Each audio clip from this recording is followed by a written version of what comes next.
Hello my friend, so today I am going to discuss a very amazing question on Slinky, and today we will talk about basic concepts of Slinky. Okay, basic concepts, what are the basic concepts involved in a Slinky?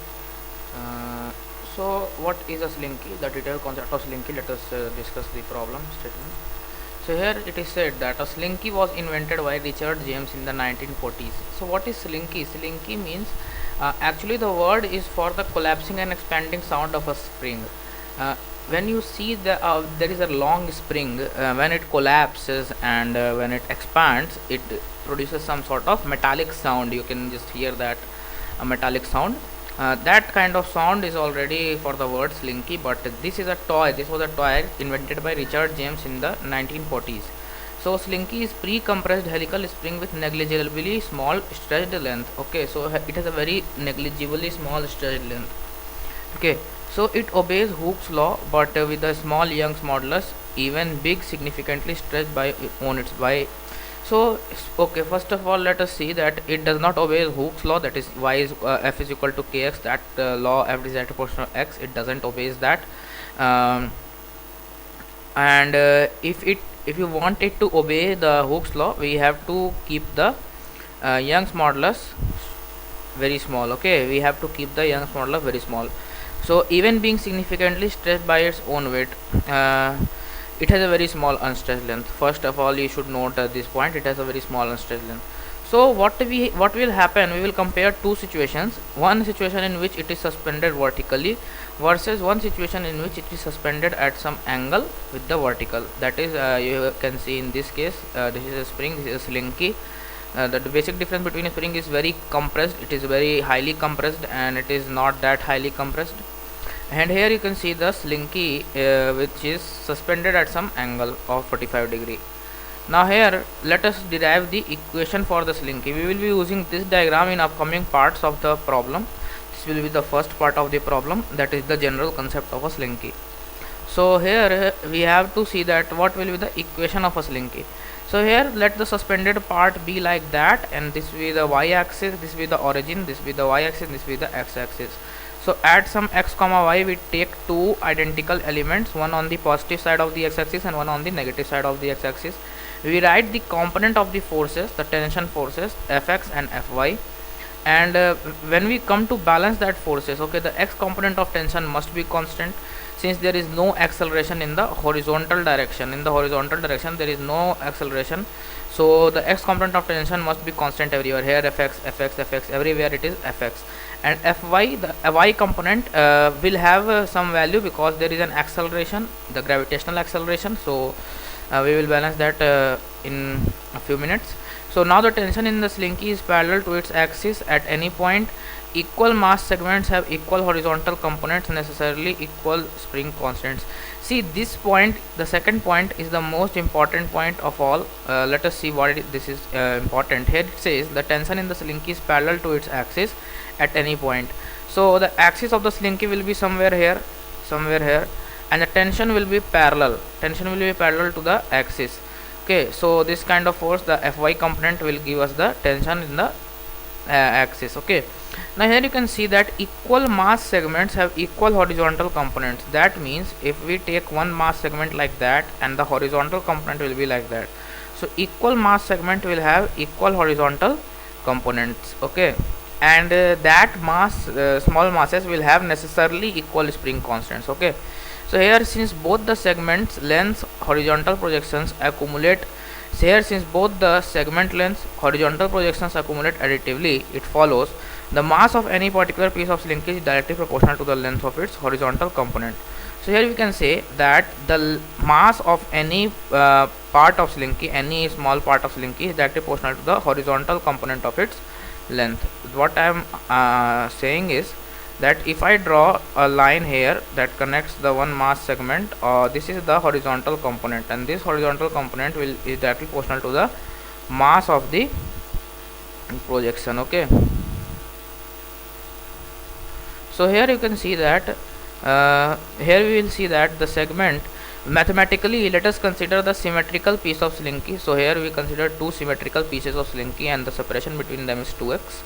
Now here 2 Fy in the upward direction will balance 2x by d mg, 2x by d mg.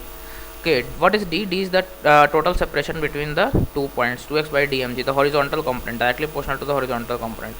So here we can say that Fy upon Fx is x by d mg upon Fx. We just did everything.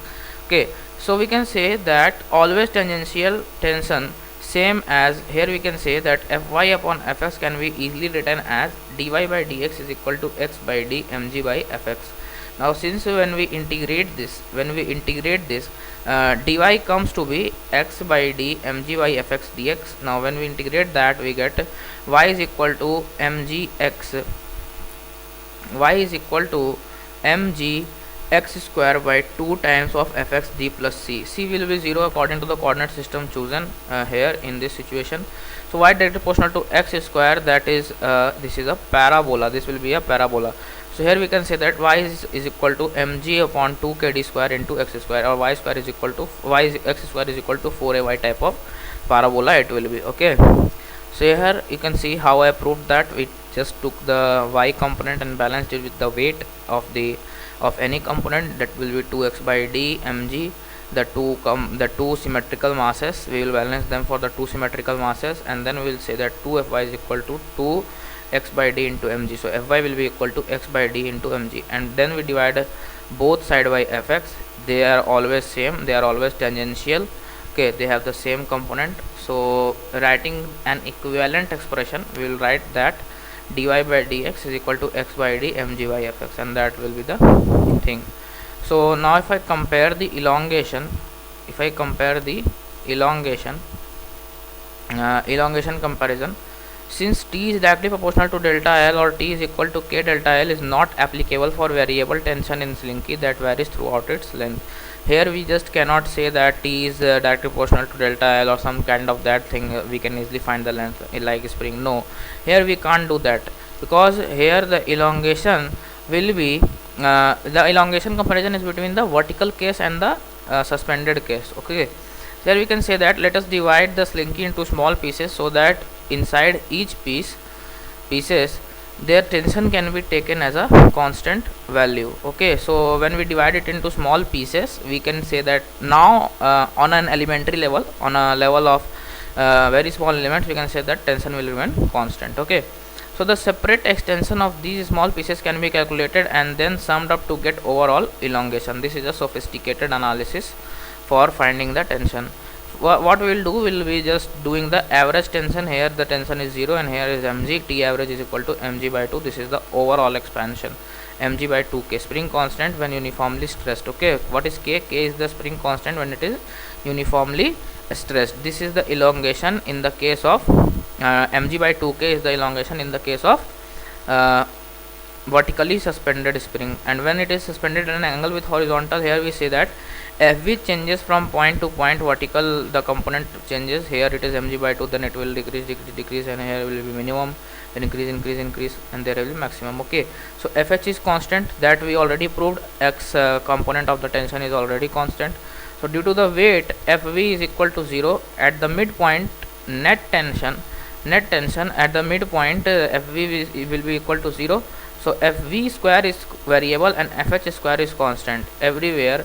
Since T net will be equal to root of Fv square plus Fh square, everywhere greater than Fh. T net is everywhere greater than Fh. The net tension at any point is always greater than the horizontal force except at the midpoint. So T average here will be greater than mg by 2. Here we can say from Fh and mg by 2 equation, here you can say that T average will be greater than mg by 2, or the extension will be greater than mg by 2k. And if we do a mathematical analysis, we will get that the length comparisons in the two case will be L1 by L2 is equal to root 2 plus Ln1 plus root 2 by 2. From calculus we will get 1.15 approximately. So L1 will be is equal to 1.15 times L2, or the extension will be more in the case of spring suspended with a angle from the vertical. Okay, so I hope you enjoyed the video. Thanks.